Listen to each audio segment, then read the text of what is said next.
Hello, everybody. Shoes. Yep. That's how we start this day. Is it starting it? Nah. It's 3:00 where I am. But where are you? You just told me. And guess what? I can't hear you because you're behind a computer. But that's me. You're you. I got a cucumber in my hand. Now I don't. That's what we're doing here on today's show. We're just talking. We're going to review cucumbers and carrots. And I'm going to talk about cheese popcorn. There's certain things about cheese popcorn I really like. Now, you're wondering yourself, do you think that I'm live? Do I know that I'm live? Yeah, I do. I don't give a shit. But what I do care about today is the fact that I'm giddy that I'm winning a steak dinner. That's right. I won a steak dinner. I won it about 4 days ago when it crossed 750. But just so John couldn't start saying, well, you said $1 billion. You said $1 billion. Fine. I said $1 billion. Well, guess what happened? Today, crossed $1 billion. Deadpool and Wolverine crossed $1 billion. You like that shit? Well, it did. And there's other stuff. D23 had so much news. I mean, it had so much news. There was, I mean, we thought, are they going to deliver? We predicted what was going to happen, right? We said, okay, they're going to show Daredevil stuff. They're going to do this. But I mean, they showed tons of stuff. Lots of new movies, lots of new announcements. We'll do that. There's other things that we'll get into. Apparently, there's a Blake Lively controversy that I have no idea what the hell's happening. I saw somebody threw in a super chat about it already, and Rocha apparently knows about it, so he's going to educate me because I don't pay attention to this stuff. Who knows? But that's it. There's going to be a lot to talk about on this live episode. So if you haven't already, hit that button, subscribe to the channel. I already see people throwing in super chats, and I'm so grateful for it. We already have a bunch of them today. Throw those in. We get them to get to them by the end of the show. And that's it. So we'll get to me and John Rocha here on the show. I'm ready. You're ready. Here we go. Oh, there's not the logo. There it is.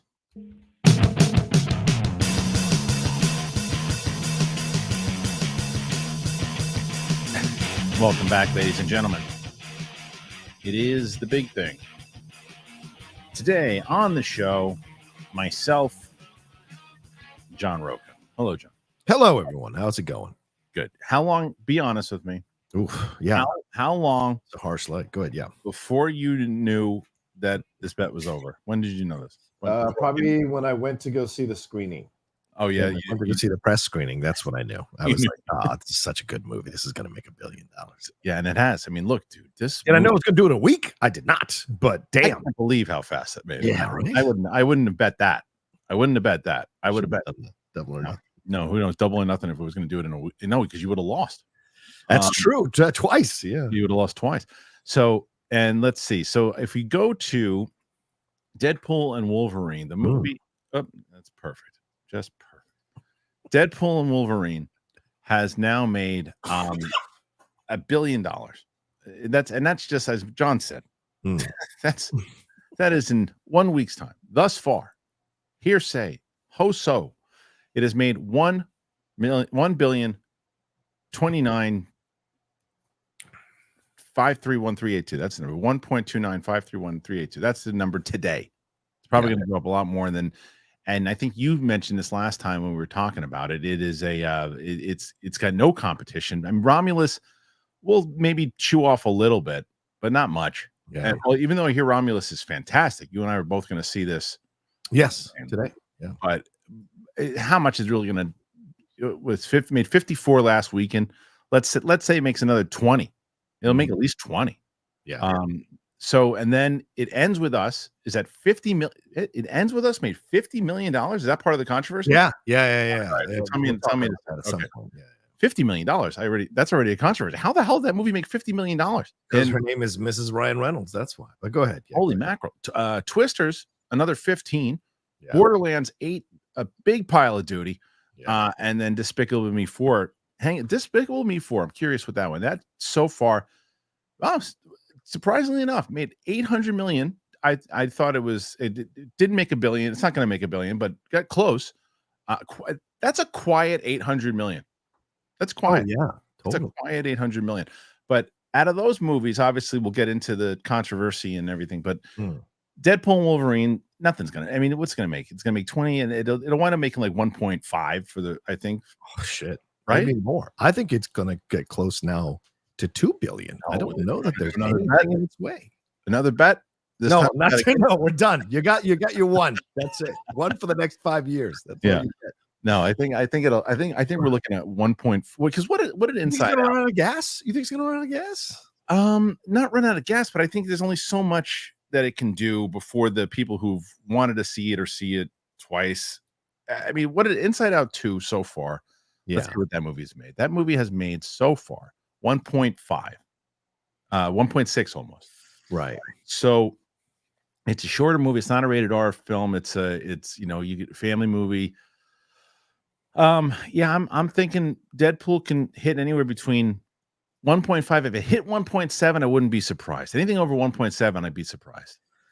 Yeah, no, I think 2 is in the mix now because of how quickly it got to 1 billion in 1 week. Like in 1 week. And so to me, that makes me think this thing has got incredible legs. And since there's nothing until like Beetlejuice on September 6th, and don't get me wrong, Alien Romulus, I think, is going to do a nice job at the box office. But this thing is gonna keep dominating. And I imagine I wouldn't be surprised if they come out like jokingly with a black and white version. I wouldn't be surprised if they do add a little more money to it. Yeah, like extra scenes, deleted scenes, like just to keep making money off of this thing. So I would not be surprised, especially after D23. I would not be surprised that Marvel doesn't double down on this for the next month. Yeah. So before we get to the controversy, Twisters makes some more. That movie has already made 310 million so far. That's a win. I went to see it last week. I didn't like it. You didn't like it? Oh, I enjoyed it. I was so surprised. Really? I love turn your brain off and be stupid for 2 hours movies, and it just didn't do it for me. So yeah, you didn't see. If you don't care about the characters, yes, then you're not going to like the movie. I cared about the characters. If you're like, I don't care about these people, then there's no world where you're going to like that movie. So, and I assume that's what happened. You just didn't care about them. Yeah, they did a good job setting up anybody. No. Like, oh, this big thing happens to me in the first 10 minutes of the movie. Now I go work for the National Weather Service 5 years later. And then I'm only there for like 30 seconds, and then someone talks me out of it. And it's just like, what? So to me, they just didn't do enough job solidifying the characters for me. But the action, great action sequences. I was fair. Maybe I wasn't expecting anything from that movie at all. That's fair. I was expecting maybe you apparently, because people were talking about it. Yes, and it made so much money. Yeah. I was expecting nothing from that movie. I was expecting absolutely nothing. I didn't know anything about that Daisy Edgar Jones and any of that stuff. So I'm like, I don't care about this movie, and I wound up really liking it. I really liked it a lot. Actually, I love her. She's good. She's great. She's absolutely great. And that movie was the number 3 movie, and obviously Despicable Me, as we said. Borderlands is not. I mean, that movie. Did you see Borderlands? I have not seen it yet. No, I mean, just so many bad reviews, dude. I don't know if I want to put myself through it, but I guess yeah, it did really. It did poor, really, really poor. And wait. Real Rejects are in here live. Are they? Worry about your own show. Worry about your own show. They're like, we're live right now. You're being selfish. You know what? Worry about your own show. Beat it. You guys have 1 million subscribers. I think you can sacrifice it. Get out of here. Get out. You can sacrifice it. But that's perfect. Much love, guys. Rick's the best. I got 1 million subscribers. Can I have 20 of yours? Eat shit. What are you doing trying to work when I'm working? Get out of here. Scumbag. Why don't you get more in shape? Make us look like dicks. Yeah, Greg. Why don't you lose more weight? God damn it. You look so good. You bastard. He is felt right now. I know he looks really good. Good. Him and his lady has gotten, they're both like in pre-wedding shape, ironically, after getting married. So that rarely happens. Wait till they have kids. That'll go quick. Fair point. But either way, so that movie Borderlands it's like, I can't remember. I think it was like a 0 at Rotten Tomatoes. I'm sure someone came in now and said it was great. Grace did Grace say it was great? Randolph gave it a positive. Hey, listen, whatever. I can't say if she's wrong or right. I didn't see it. I know. So, I mean, I could wind up being one of those people that says it's good too, and they go, Harloff said it was good too. I haven't seen it. I haven't seen it. But anyway, let's see what. Hold on. Now he's back. He's back. What is it? Yeah, I love it. You can see me on our live stream. We have. Oh, you want me to call you on the phone right now? Should I call him on the phone? Where's my phone? I'll call him. On the phone. Notice he doesn't even mention my name. Thanks, Greg. The only other Latino in the room. Appreciate it. He doesn't have a phone. You blocked him. You blocked him on the. I've never blocked Greg. I love Greg. I think you blocked him. I'm gonna call. That sack of shit. I love him. All right, Greg, I'm calling you. This is very meta. This is so ridiculous. Yes, it is. Let's see. Oh, It's like, I have 1 million subscribers. I need 1.1 million. Yeah. I'm gonna take yours. Yes, we're doing this. we're doing this. What are you rating? You're rating my live stream? Get out of here. Your live stream. We this is 10:30, man. Not cool. 10:30. Not cool. 10:30. You do eight videos a day, and you're doing okay. I need to do my one video. It's so funny because we see. Yeah. I'm gonna put you on our monitor. Perfect. Shouldn't you guys be recording a first time watching video right now? For God's sake? What are you doing? Right now. I know they're doing a first time watch of our stream right now. I honestly had no idea you do live streams. Every Monday. Every Monday we do. Wow. Yeah. I Oh, good. Yeah. Well, we normally do them at like a little. No, I guess it's around this time normally, right, John? Yeah, sometimes. We've been at 9 in the morning, but You haven't sent me any super chats today, Kristian. I usually do. You don't ever send me one. When you're on your I think when you're on your Disney one, I sent one. You don't send me shit. You have way more money than I do. That's true. I am in love with this crossover. Our stream is visually pure chaos. Yeah, they have. Wait, no, Kristian and Kristian, John, you have to just quickly peek at our live stream. Yeah. Can we? Yeah, you know what? I can probably. I wonder if I could do it. So we're gonna give him more views. You don't have enough views. The frame looks. All right, I'm gonna look at. I'll look at the frame for real rejects. I bet they have an X over my face. Looking men and the white men. All right, hold on. I'll do it. Successfully done it. This is so insanely ridiculous. I love it. All right, hold on. I'm bringing it up. John. Oh, there it is. John, you got off my head, man. For God's sake. Let me get lower. Let me get a little lower. John, share your screen then. Then I'll all right, hold on. You gotta quickly see what this looks like. This is officially. Hold on. Your live chat and my live. There we go. Give it to the real rejects to make this the most chaotic version we've done so far. Look at that. I don't even. You know what? Look at this. Here, look. Yeah, John. Look now. I don't even. I can use their screen. Yeah, do it. Oh my God. Subscribe to Kristian's channel and subscribe to my channel. All you million people, head on over to both of our channels for God's sake. That's right. John Rocha makes a good point. Hey, wait, guys, can I tell you? Because you guys can't. Wait, Greg, you can't hear John right now, so he made a very good point. I think that is fair. Everybody watching the Real Rejects channel right now should subscribe to both my channel and John Rocha's channel. Thank you. Come on. You don't have to do that, guys. Okay, Greg, you don't have to do that, man. Oh, there it is. There it is. That's right. Subscribe to John Rocha and Kristian's channel. Koi's on there. Roxy's on the That's right. channel That's too. right. That's true. There's a lot of crossover.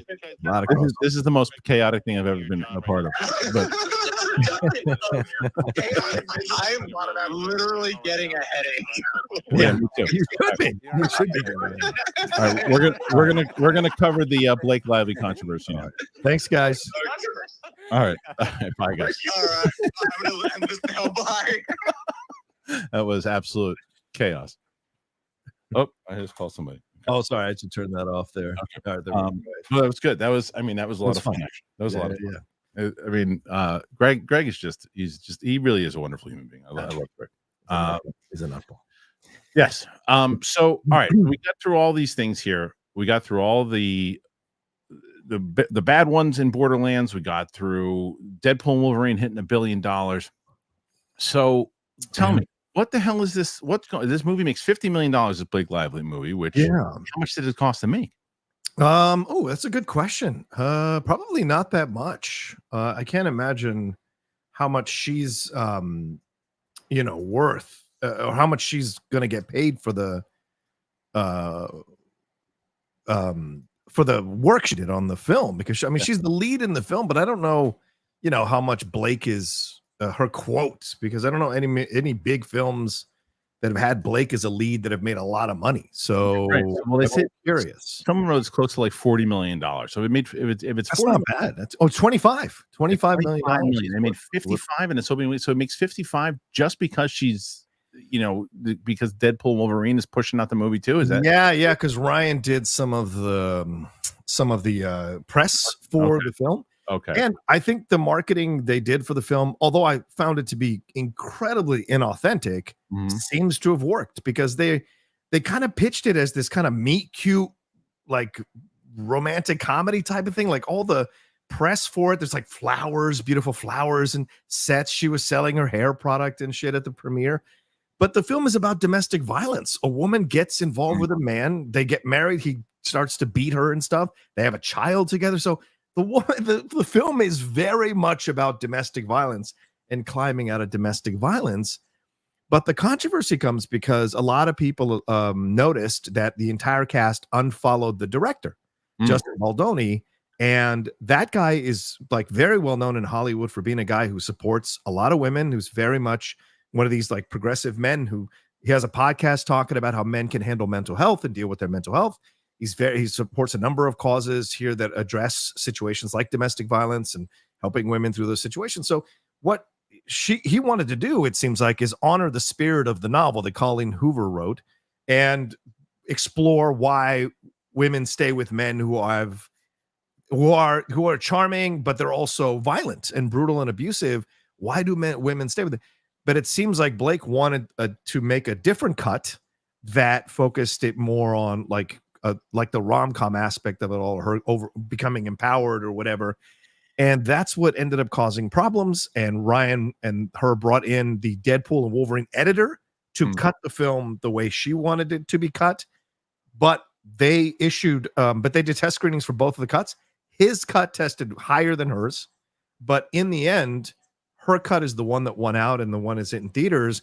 And there's rumors behind the scenes that she said she felt uncomfortable working with him, but then some other people pushed back and said that it was a setup and that she did this to take control of the movie away from him.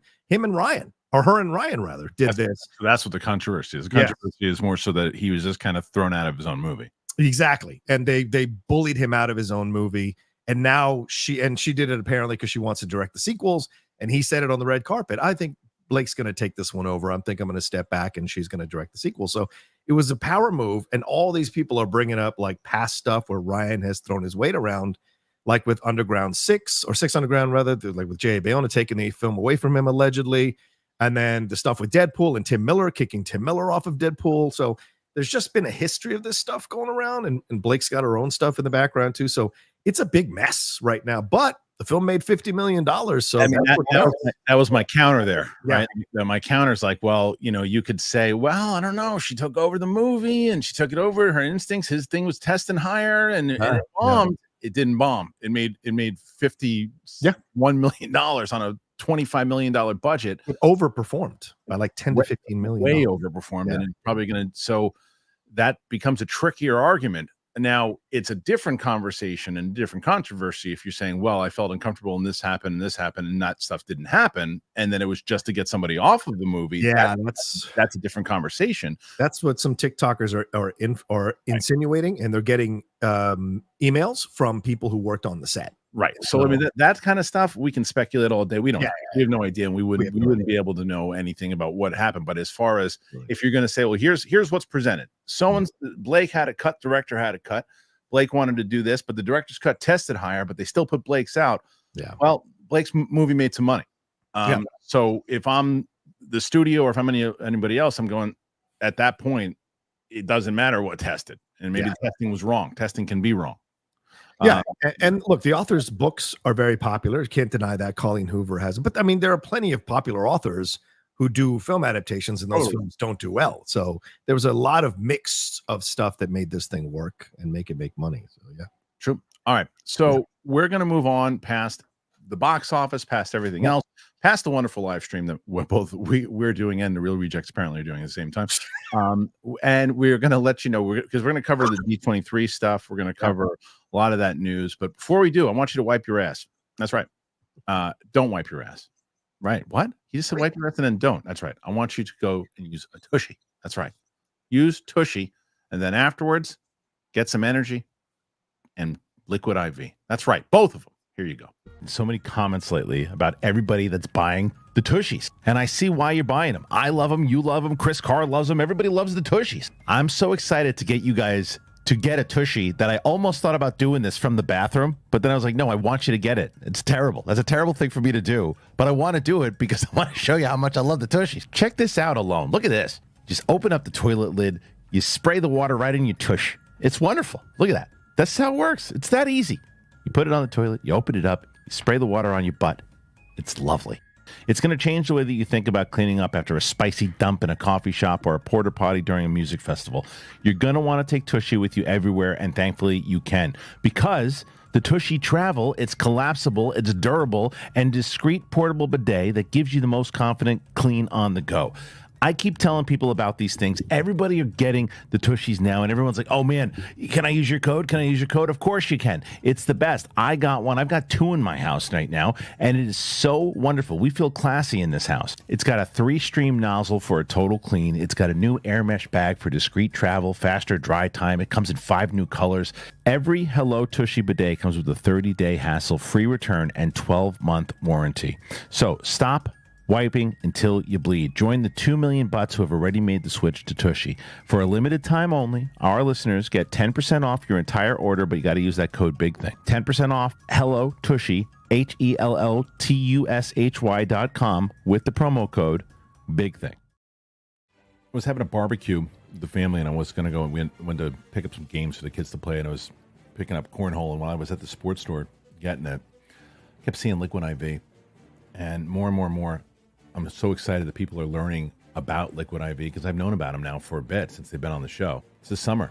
The summer is thick right now, and your favorite summer treat could be giving you extraordinary hydration. Liquid IV has refreshing summer flavors like popsicle firecracker, it's got rainbow sherbet. It hits the spot when you need transformative, hydrating relief all summer long. So I really do enjoy it. It's been nice to have it. I moved, and I live in a very humid area now, and it's great to have Liquid IV. It really is. And I love this popsicle one, so I'm showing it right now. So what you want to do is they have so many different flavors, too, that makes it just really, really fresh. And you can choose from their line of sugar-free flavors. They have raspberry melon, they have white peach, they have green grape. It's great. You can go to the website, and you can find all of it. It keeps your wellness rituals fresh, and it keeps you motivated, keeps you hydrated. So what you want to do is you want to tear, pour, live more. 1 stick, 16 ounces of water hydrates better than water alone. It's powered by LIV Hydroscience, which is an optimized ratio of electrolytes, essential vitamins, and clinically tested nutrients that turn ordinary water into extraordinary hydration. It's got 3 times the electrolytes of the leading sports drink, 8 essential vitamins and nutrients, always non-GMO, vegan, gluten-free, dairy-free, and soy-free. So indulge in hydration this summer with Liquid IV. Get 20% off your first order of Liquid IV, but you got to use liquidiv.com and use the code BIGTHING at checkout. You get 20% off your first order when you shop Better Hydration today. Use that promo code BIGTHING at liquidiv.com.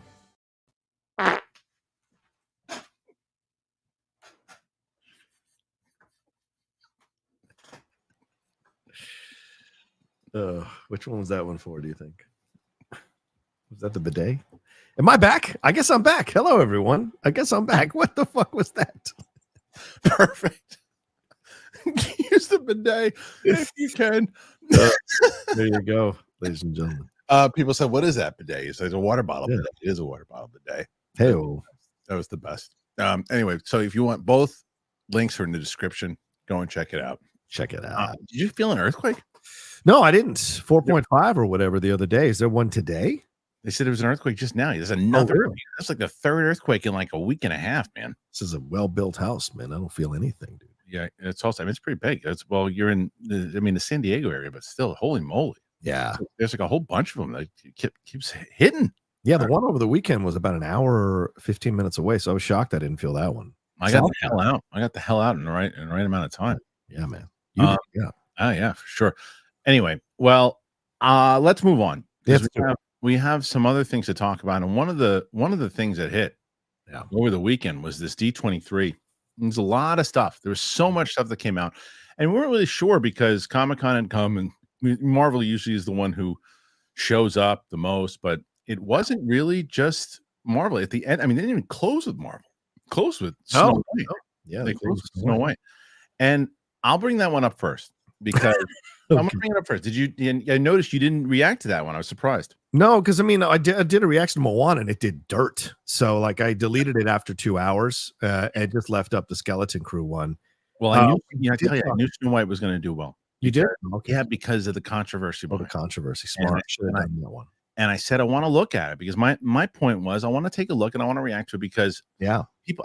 What a bunch of dumb comments though that came in. There was one comment that came in that said, "Oh, the only reason he's reacting to it now is because he's going to the far right quarter and try to go hate sells every. Have you seen his Acolyte stuff?" And it's like, first of all, moron face. If you watched my Acolyte stuff, you realize that I was rooting for it the whole time, and it just happened to not be a good show. And I watched it and was waiting for it to get better, and it just didn't. But second of all, moron face, what you would also realize is that they're like, well, he's saying that with that particular. He's not even accurately saying what she said. She never said she didn't like the movie. She did. She essentially did say that. She was saying that she didn't believe that it held up to what it was now, was dated, that that the guy was a stalker, that it was she said all of those things, and you can clearly say it when you look at the red carpet interview where she said all of those things. And there was definitely some cleanup from Disney.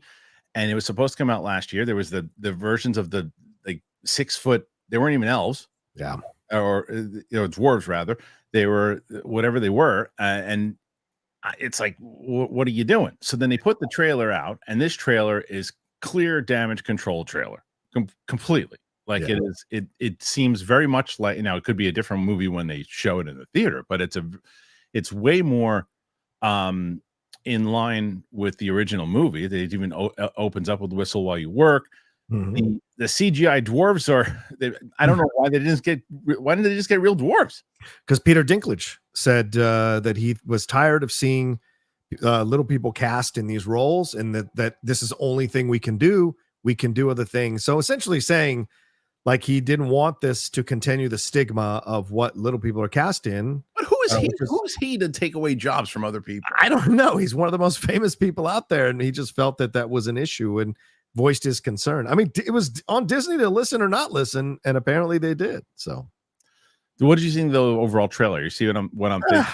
I'm in a lot of weird places about it because I didn't mind the CGI dwarves. I don't mind that. It's a fantastical story. It's a fairy tale. I don't have an issue with it. Right? If they'd used real people or the CGI, I don't think I would have cared either way, to be honest. It's confusing to me. You'll have to convince me how. I don't know why you cast Gal Gadot as the evil queen, because like she's one of the most gorgeous women on the planet, and she's the one of the queen. Jealous of Cinderella. Like it just doesn't make sense. Do you know what I'm saying? And Rachel is beautiful. Charlize Theron, Julia Roberts have all played the queen before. Yeah, and I didn't like either of those versions either. But the queen, if you go back to the animated version, that's the whole point, is that she's not she is a good looking woman, right? Now the question is whether you compare, is Snow White better looking? Yeah, right. Hey, I think the original queen in the animated series is hotter than Snow White.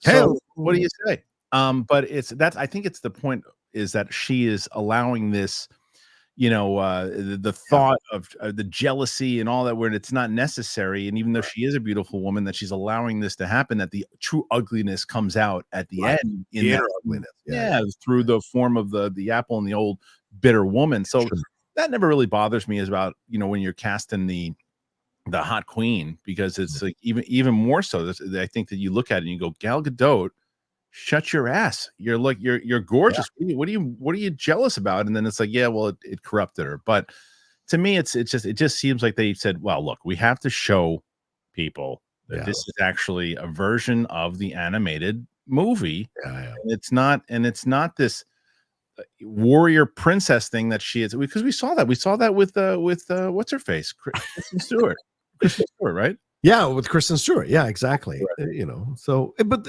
I just don't think she fits. I love her to pieces, Rachel, and I want her to succeed and continue to succeed as a Latina actress, as a young actress who's taken an insane amount of crap from people. I just don't know if this is the right role. She didn't look like she fit at all. And then some of the singing, I was like, oh, especially the extended stuff that leaked online, where she's like going, you're like, this is not for me. And she has a great voice. Yeah, she's a fantastic voice in West Side Story. Here's the thing though that I'm gonna be curious about, because and it's the same conversation that I probably had myself with the Transformers 1.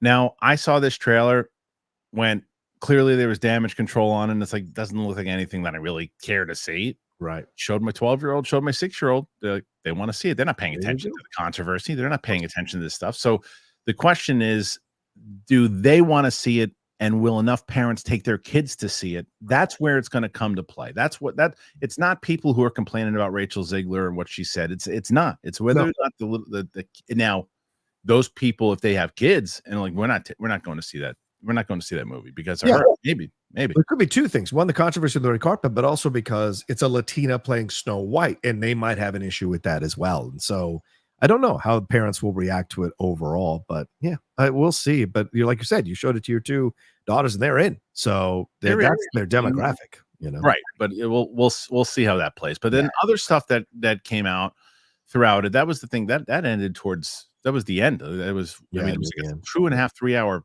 panel, right?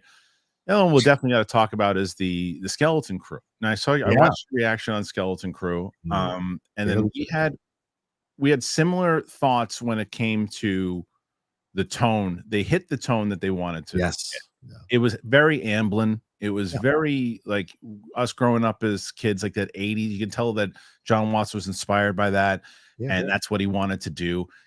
It definitely felt like a J.J. Abrams movie trying to be a Amblin thing, though, that was outside of Star Wars. I didn't minus like, the fact that there's a Jedi with using the Force, and it didn't feel like it was part of Star Wars to me. It doesn't mean it's going to be bad.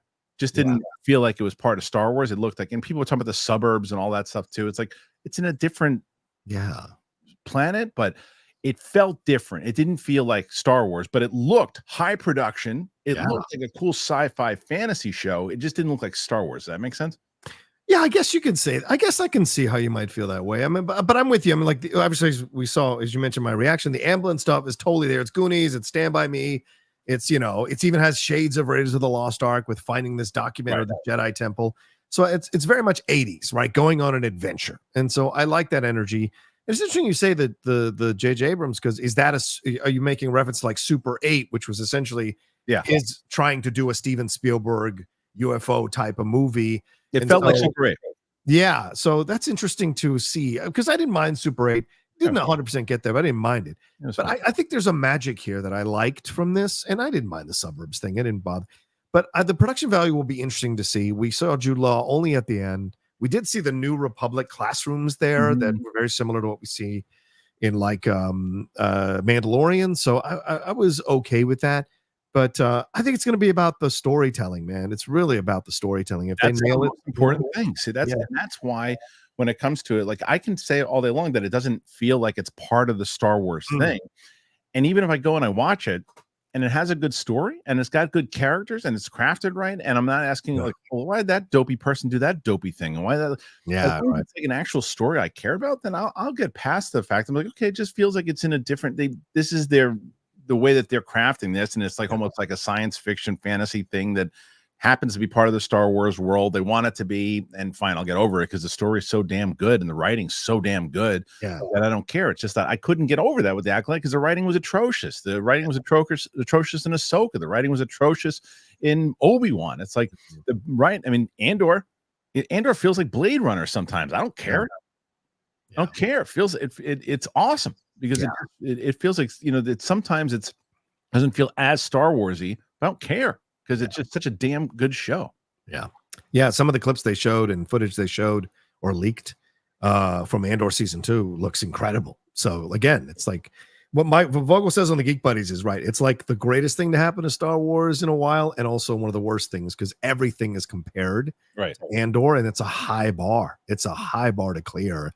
And not a lot, and hardly, really, honestly, none of the shows that have come out after Andor, and maybe even none of the shows that came before Andor, have come close to matching Andor in the Star Wars universe. And that's that's just an opinion, but I feel like it's the truth. It is the truth, and I think that it's less about, though, John, that it's hard. It's a harder thing to accomplish, right? Because I don't think they're trying to. That's the problem. Yeah, well, it's It's something you keep referencing. The Yeah. reason why they're not trying. it's one thing if they're like, hey, we want to strive to be like Andor and do things. And when we say that, we don't mean dark and dreary Right. everything. We don't mean that. We mean more just like well crafted out, like it feels like it could be on right after House of the Dragon. You know, it could be on HBO Max but these particular shows, like you put Andor, you could have had Andor on HBO Max and it felt like it was 100%. Ahsoka doesn't feel like it belongs on HBO Max, and it feels like a Disney show. And it's the type of thing. Well, it's on Disney Plus. What do you expect? And we're talking about quality. Yeah. Quality more so than anything else. And I hope because and they just released the Old Man trailer, the season 2. Just came out right before we went on the air. Oh, I gotta take a look at that one. Yeah, I want to take a look at that too. And that show is incredible. You and I both love that show. Yep. That's the thing that I'm saying to myself. Well, look, John Watts, I'm hoping, is going to push back a little bit if he's told, well, can you do this a little faster, stronger, more intense? And he's like, no, this is going to be about these kids. That's the first thing people are going to say. And they see kids and they're going to go, oh, I can't relate to this. And it does feel like a show that is like a kid's kind of adventure, like they did in the 80s. But those shows and movies did pretty damn good. Stuck with us for a long time. Yeah, I agreed. Yeah. So I mean, if they nail it though, I mean, I think this could be a really good show if it brings people together. Like, you know what I'm saying? Like, we haven't had something to bring us together in a while. And I think I was mentioning this last week. If this show comes out and it's like universally beloved by both sides of the Star Wars fandom, or all the sides, I guess I would say, I think that's going to be a great thing. And no better time to do it than now. Certainly Star Wars needs it. So hopefully it does that. And hopefully people love it, and enjoy it. I'm hoping I do. So Me too. I mean, it's the thing when people say dumb things like, oh, you just want to hate cells, so that's why you didn't like it. No, I didn't like it because it wasn't good. If it's good, I'm going to talk about how, like, if everybody hates this show, Skeleton Crew, and I love it, I'm going to be on and so, well, no one's going to watch your episodes if you talk about how much you love it. Well, then no one's going to watch my episodes, because if I love it, I love it. If I hate it, I hate it. And that's how it's got to work. You don't just follow it because it's the popular thing to do. I'm just fascinated how many people who've never been successful in YouTube seem to have opinions about how to be successful on YouTube. It's fascinating. But it's just that same, and it really does come from both sides of it too. Because I felt, 100%. I saw so many far left people on the channel saying like, oh, the only reason he's talking about Snow White not having controversy because he knows that that's what sells now. And it's like, go juggle something. Yeah, we just had a guy in here, or I don't know what their gender is, but they run their comment. They go, "Oh, Rocha, why do you hate all Latina actresses? You went on J-Lo, now you're going after Zegler." And it's like, what is wrong with you all? Like, use your fucking brains. Who literally, who I think it literally says on your Twitter profile, a Latino host, proud Latino, Like, it's incredible. You can't win. You can't win. No. I've taken, have you shots I've taken defending and wanting representation? And then if I have legitimate criticism of some people, it's like, oh, you hate them now. But you can't. But that's the whole thing, is you can't hold back on it. And you gotta say what's on your mind, because and it's the same thing. Look, and I've said it many times over. People say, why do you still talk about Star Wars if you don't love it anymore? I do love Star Wars very much so. I just think it's in a very piss poor status right now. And in the same way that I've talked about it many times with your favorite sports team. You're just hoping your sports team gets together. I'm rooting for Skeleton Crew. I really hope it's good. Me too. Pretty telling they didn't merely mention the Rey movie, right? They didn't mention the Rey movie. I know. At D23. They didn't mention the potential movie with Sean Levy. They just talked Mandalorian and Grogu. Worst title of all time. They did finally give it a date. But that was it. That was the only thing that they really talked about movie wise, was that movie. So who knows what if they're going to be able to get their stuff together. We shall see. I see some more super chats coming in. We are going to be doing a few more of these D23 stories, and then we'll be wrapping it up and taking your questions for sure. Before we do that, John, tell the people, where can they find you and what's going on the John Rocha channel? Yeah, please head on over to the Outlaw Nation, youtube.com/John Rocha says. That's where I'm at, ROCHA, as you people may know by now. But yeah, we just did our review. Oh, we just did our D23 review yesterday live with the Geek Buddies, Michael Vogel and Jenna McClung. And then we're dropping our Caped Crusader spoiler review today at 3 p.m. Finally, we all got a chance to watch all the episodes and talked about it. So it was a lot of fun there. But then we got, Hot Mike coming up a little bit later on in the week. We just dropped our new episode of the Jedi Way that's up there a couple of days ago. And more stuff coming, reactions and reviews and stuff coming. And of course, this week, I think we'll have an episode of Spill the Tequila with Winston A. Marshall and I having some fun about the post-Olympics type of conversation, which I think will be fun for all of you all. But yeah, come on, head on over to youtube.com/John Rocha says, get me to 50,000 subscribers. I'd appreciate it. Please do. And John's here. We are doing our show. We do our show on Mondays. We have, like I said, we have questions coming in, and we're going to get to those. But there more stuff that was going on. And look, the big one we can talk about. Let's talk about Mufasa, right? Mufasa was the second trailer. I didn't watch the second trailer yet. I know that I'm going to wind up seeing it. I'm not overly excited about this movie. I didn't watch the second trailer, but I'm curious. Did you wind up watching that trailer? Yeah, I did. I liked it a lot. You did? Okay. I think it's a little bit better than the first trailer in that you get trailer. What's that? Yeah, I thought the first trailer was okay. I thought it was okay. Okay. But this trailer was much better because it actually focused on the story. And you find out that in the trailer, so it's not a spoiler. You find out in the trailer that Mufasa is adopted. And so that's why him and Scar have different accents.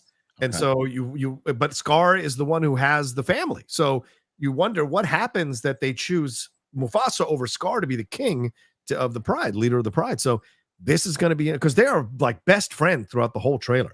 So it's leading towards a tragic breakup between the two, kind of like the Transformers 1 trailer with Optimus Prime and Megatron. So that's an interesting approach that they're going down. It's very similar to Moses and Ramses in the Bible. So I think it's an interesting thing to explore with Mufasa. So I liked it. And the animation looked great. Yeah. I'm actually, the only reason that I'm kind of fingers crossed is Barry Jenkins. It's the only reason it's my fingers are crossed on that. But we'll see. We'll see. I don't know. There was the stuff I got most excited for. Yeah, was some of the I didn't see any of the Tron stuff. I haven't heard anybody talk about the Tron stuff. There's some nice stuff online. If you go to Twitter, there's nice Tron Ares shots of the footage that we got that I think looks fantastic. I want Tron to be good. Is Daft Punk coming back for the score? No, it's 9 Inch Nails. They're reuniting to do the score for this one. Okay, that's right. Yeah. I did see that. I remember Ellis and I went. That was one of our first movies. It was one of our first ones that we saw the press screenings for. I think it was 2010 or 2011. I can't remember. I think 2011 because True Grit was the first one. But we went. We saw that one, and I remember back then we were just crossing our fingers. The first Tron movie. You go back. It's really dated. It's not very good, but it's got great premises behind it, and so does this one. And it was like. The sequel was like ahead of its time. Yes. Deep fake looked atrocious back then. I wonder if they do it again now because you see way better deep fakes on TikTok now. Yeah. I mean, so I'm so curious to see. I'm so hoping that this is going to be good. Do you have hopes for the new Tron? Yeah, I hope so because it's going to be in the real world as opposed to in that world that they have their set up. So it's supposed to be out in the real world. So I imagine they'll go back to that world, but it's supposed to be. How do they do it in the real world? I don't know how they get out. I don't know how they get out, but somehow they get out because you see the scenes that they have online. They're all out in the real world. So I'm going to be curious to see how they make that all work. But to me, I champion Tron so hard. I love the nostalgia of the first film for sure. The second film is beautiful, great soundtrack and good ideas. Not fully quite realized as greatly as you would like it to be. So I'm hoping this one kind of hits it all out of the park, and it's a good thing because even that Tron Uprising animated series was fantastic. So I want to see more of this stuff, Yeah. All right. I think this is the last gasp. If it doesn't do well, that's over. It's over. Yeah. But if it does well, then they got a shot. Yeah. They announced the Lilo and Stitch live action was something that they had announced a bit, but they showed a little bit of a thing. I guess it's like really moving in motion now. I'm curious to see how that one comes out. The Incredibles 3 I didn't see coming. That was one they announced. Toy Story 5. What do I think about? Is that what you said? What do we think about that? What do you think about that?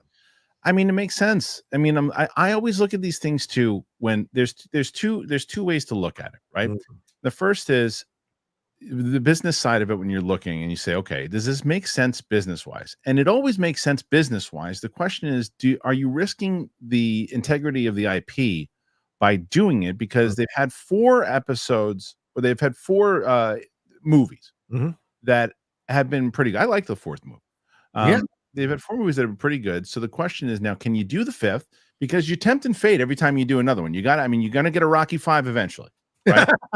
It's going to happen eventually. True. And if you can, there's a risk behind it because then the problem is if you do a crappy 5th one, well, we don't like that one. Let's do 6th one now, right? But if you can take the risk, do it. Incredibles 3, do it. If you can, if you have the story, they've had enough trust with, like, look what they've done with Inside Out. Look what they've done. Same thing with Frozen 3. It's like you see these silly comments online with some of the critics going, "Oh, Disney, all they do is sequels and this and the corporate. That's what they do. They're a corporation. Yeah, What are you doing? That's what they do." It's like any corporation is going to try to make money with more of their products. It's on you to not go or not. If they make crap, then don't see it. And if it's crap, don't go. And if it's crap, say it's crap. But the risk, is it worth the risk on 4 movies that have done well? Yeah, I think it's worth the risk.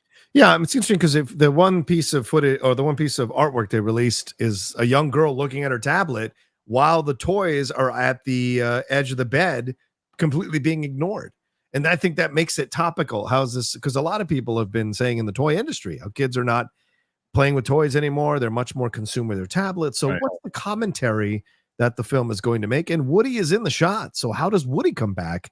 That's the big question. And then they announced 50 malfunctioning Buzz Lightyears are going to be the villain. So it seems like they're overcorrecting for not having Tim Allen in the Buzz Lightyear movie. And they're like, well, we got to give him 50 different characters to play now. So it'd be fascinating. So it'd be interesting. And so that makes sense to me. And someone's like, oh, does that mean they should do an Indiana Jones 6? No, because the movie bombed. It cost $300 million. If someone came back and said, we got Harrison back to do a $50 million Indiana Jones movie, then, and it's a small movie, and it's old adventure, because right away you're working against, I don't want to see that anymore because the last one wasn't good and it cost. But if it's $40 million, $50 million in order to try to do it, give it a shot. Yeah, give it a shot. But I don't think that they should, and I don't think he's going to do it for that because he's making movies now. He's even said it. Why'd you do the Marvel movie? Because they pay well, right? Yeah. He's about as honest as it gets. He's trying to do everything he can. He's got as many years left in the tank that he's got, and he's putting it all in his bank account for his family down the line. It's like, so good on him. And then Melissa's got to live on something. I mean, 100%. What else? But what else did I think that besides the Marvel stuff, obviously, but when we had, what was it? There was the Tron. There was, I guess the Rock announced the new movie. They showed the Moana 2 truck stuff. Yeah, the monster trucks. And there's the same thing, like, because our buddy PJ Campbell was like, writes and he goes, no thanks to monster trucks. I'm like, you haven't even seen what the movie's about. How do you say no thanks? You don't even know yet. I just like people want to listen right away. Say no, I don't like what Rock's doing. So no, it's like, stop it. Look at Real Steel. In the same, Real Steel is a movie that should not have been good. Real Steel is fantastic. Right. It's such a freaking good movie. I love that film. And when you announced that movie coming out, who wanted to see that? Yeah. Well, the two things also, Daredevil Born Again, right? I mean, that one, they released some more footage. Marvel, And then Agatha All Along, there was stuff there. That let's see what else. All the Marvel stuff. We can go into Marvel now too, because they did Agatha, they did Ironheart, they did. I mean, there was the main stuff with Daredevil Born Again, and then they showed some of the Captain America stuff, Red Hulk, and that was the main stuff. But Daredevil, from what I saw, and that was the only thing that I saw, because I did see. I was scrolling through Twitter and I saw there was somebody who got it clear on. It wasn't one of these things where someone was shooting it from up here. I think I read your Twitter and I think you're 100% right. Yeah. That like Disney was like, someone recorded it, let it fly. Yeah. There's no way they did that without shot like this. I mean, it was shot dead on. It looked right. It was fantastic quality. You could hear everything. And that trailer looked awesome. Yeah. At Daredevil, it looked exactly like Netflix. It looked exactly what they were doing. The way that they set it up, the way that they got the Punisher involved, the way that they got Foggy and Karen involved. I'm on board. Sometimes you overthink things, man, right? Like the studios overthink things like, let's go in a no different direction. Let's explore something. We're going to make it our own. And it's like, people just want to go back into the world because they feel unsatisfied with the way the Netflix thing ended. So why not just still scratch that itch for people? And certainly this trailer did. I mean, it looks fantastic. And those of us who've read the Born Again storyline in the comics, it's exciting to see it coming live action. I mean, Foggy looks older. He's got the beard. Deborah's back. And Punisher's throwing, Matt against the locker. So clearly there's going to be trouble between those guys. And Kingpin and Matt working together against Muse, the villain. I think that's going to be real exciting. So there's a lot of fun stuff to explore with all the characters and where they're going to go in that. So yeah, it's going to be a big year for Marvel next year. Oh yeah, because they have Captain America, they got Thunderbolts, they got Daredevil, they have Ironheart. Agatha's later this year. Agatha's this year. Now, Agatha, from what they said, I'm so curious of how that's going to land, right? Because I feel like it's going to land, and this is a compliment. I think it's going to land like Werewolf by Night or At Night, whatever it is. Yeah, Werewolf by Night. Yeah, I think it's going to land like that, meaning, oh, that was good. What a fun Halloween type of thing to watch, and then it has nothing to do with anything, and you never hear from Agatha ever again. I think that's the way they should go. They don't start. Yeah. What are you gonna do with Agatha? Her and Aubrey Plaza are gonna be on cracking jokes when they're fighting against Doom. I mean, yeah. Well, the thing with Agatha, and it seems really clear that Joe Locke is one of the kids grown up from WandaVision. So I think what they're doing is still moving towards the Young Avengers route. And so I think they're using that show to do that, but also to turn her into kind of an anti-hero with Agatha. So I think she's going to stick around because she is a big part of the Scarlet Witch Vision situation and the kids. So I wonder how that's going to play into the overall general MCU stuff. And look, Secret Wars is going to pit a lot of people who are going to be on the same side who were against each other. So I think that's going to be another reason why they're going to redeem her to a. But Aubrey's going to be interesting. I don't know. I think Aubrey is the main villain in this without people suspecting it. And I think that's going to be fascinating. Yeah, you could see that. And of course, they showed Johnny Storm's costume. Yeah. They showed a couple more things for Fantastic Four, and how that's going. And that's another movie that comes out in 2025. So that Marvel has a major 2025, and they really need Captain America to hit. So you expect more of a push on that movie as it starts to come out. Hence why you have so much on the Red Hulk Harrison Ford, because you get to see Harrison Ford as the Hulk. Like that alone is going to get people into the theater. Yeah. So I think that we'll see. I'm hoping for that movie because that movie can't make money. It can't for the amount of money. It can't. They've already spent. Unless it makes $1 billion, which even then because they've shot 2 movies and their budget has to be over $420 million. Oh yeah, you'd have to, at the very least. So they know that this is going to be. They're hoping at the very much they didn't get some of that back, and they can get they're fighting for the goodwill. You get the goodwill back and push all that money toward Thunderbolts. Yeah. That was the risk that they took, and because Deadpool is probably going to make some of that budget back next weekend, so they have nothing to lose at this point. What do you think about them not mentioning Thunderbolts? They didn't play anything, talk about it, mention it. Well, they talked about because here I was surprised they even talked about Captain America. Oh, really? Okay. Yeah, because the focus was on the Marvel television. Right. The focus was supposed to be just MCU television. They did all this stuff at Comic-Con. They did Thunderbolts and they did the big presentation. So it wasn't like it was ignored. It just was the reason that they're focusing so much on Captain America because it's next in the can. It's the next thing. So if we're going to talk about any movie, let's talk about that one because that's one we got to focus on right now. Comic-Con was to show everything coming up. This is just the next one we got. It's all television except that one. That's important. Show Harrison as a Red Hulk and get it fresh in everybody's brain because the last thing we want to do is show that, then show Thunderbolts, and they're talking about Thunderbolts and they're not talking about Captain America. Yeah, and it's clear the Comic-Con and then D23 back to back. Marvel has a new strategy in how they're talking about their stuff. You don't have Kevin Feige walking out there going, and then in 3 years we're going to do this, and in 4 years they're all just talking about their current projects or their projects that are coming up that are already finished.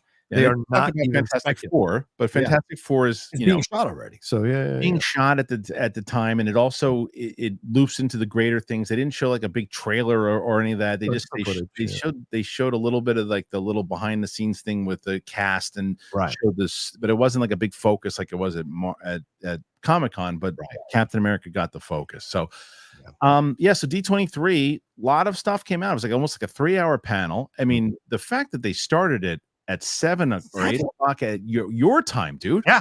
I was bed by 1 in the morning. I was exhausted. I was like, what? People were even saying it. My last video that I did was a Snow White one. I was like half asleep. People were like, you watch that video, you watch that trailer reaction. I am sleeping. I am sleeping. I really, you know what I could have used? Oh boy, here we go. Plug. But this isn't even on this is to show you Magic Mind. I'm just doing Magic Mind right now because I thought of it because of that. That's how organic it is. Look at this. I'm doing it right now. That's right. Thank you, John. This you talk about, it has everything. It has everything. It's clean energy, doesn't give me the jitters. My mind gets, hence Magic Mind, gets me kind of moving. It's got the adaptogens, it's got everything.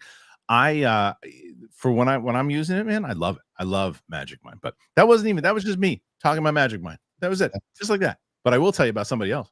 Okay. As we are going to move to your questions. We're going to get to your questions in just a bit. What I do want to tell you, I'm so excited to let you guys know, as I've mentioned many times over, about hymns. That's right, John, get out of there. What are you going to do? Get out of there. Thank you. Perfect. So, guys, I wanted to tell you guys, as I have mentioned many times over. Now, this time, I get to tell you a little bit more about hymns. So, guys, when we leave the house, whether you got your phone, wallet, keys, how's your hair look? But if you're experiencing hair loss, you may not be so confident when you step outside your door. Now, you got to get confident again, and you got to restore your hair, and you do it with hymns because nobody wants to lose your hair. And for men, it's common. And now with Hims, the solution is simple. You try Hims Hair Loss Solutions, and you'll be joining hundreds of thousands of subscribers who got their flow back. All right, guys, real talk. The only thing worse than losing your hair, it's waiting forever for it to grow back. So Hims provides access to a range of hair loss treatments that work all the way from the comfort of your couch. They offer personalized chewable, orable, spray, and serum treatment options so you can find what works best for you. Process is simple and 100% online. Just answer a few questions, and a medical provider will determine if the treatment is right for you. If prescribed, your treatment is sent directly to your door. Hims has hundreds of thousands of trusted subscribers, so if you feel like you're losing a part of yourself with your hair loss, get Hims and get your confidence back. Start your free online visit today at hims.com/bigthing, HIMS.com/bigthing for your personalized hair loss treatment options. So that's hims.com/bigthing. Results vary based on studios of topical and oral mixodal. Prescription products require an online consultation with a healthcare provider who will determine if a prescription is appropriate. Restrictions apply. See website for full details and important safety information. And before we move on, and the last one, as I've told you guys, I'm going to explain this right afterwards too, because John, I'm as I've mentioned many times over, I am not, and I get frustrated with games. Yeah. And whether it's console games, whatever, too, I told people that the one thing is because it came a while ago where the Raid, and people were like, "Oh, you play Raid Shadow Legends?" And I was like, "Yeah," because that was the one thing that I can actually do. They gave me everything. And I'll tell and be like, "No, I was like, I do." And I'll tell here, listen, what's going on, everybody? I want to tell you about one of our sponsors today. That's Raid Shadow Legends. You've been watching this channel long enough. You've heard it's one of the only mobile RPG games that I have played. And I'm not alone. There's over 4 million users that are playing Raid Shadow Legends. It's got over 250 million downloads. It's cool because it has over 850 playable champions. It's got 16 factions to choose from. It's got over 30 bosses to take down. It's got millions and millions of builds that you can work with. So this is a game that you are not going to be bored playing. It's got monthly content updates. It's fully cross-platformed. You can play it with everybody. So do me a favor, click on the link in the description and you will see why this is one of the most downloaded RPGs and why so many people are playing it. Go and give it a shot. What's great is the second you sign up, they give you a starter pack and they give you a champion, Big Elf, Big Ears, Tyrell. He's pretty awesome. Tyrell is highly regarded as one of the big players. He's got a lot of different things that come in and all raid players talk about how incredible he is with the arsenal that he comes with. When you reach level 25, you get another starter pack. So come join me. You can join the clan Harloff when you sign up with Raid Shadow Legends. This isn't a silly game. This isn't a stupid game. This is a fun game. This is a game that you guys know me. It takes me a while to, like, oh, am I interested? And I'm interested. I talked about this a while ago, and I'm still talking about it now. So check it out. Its link is in the description.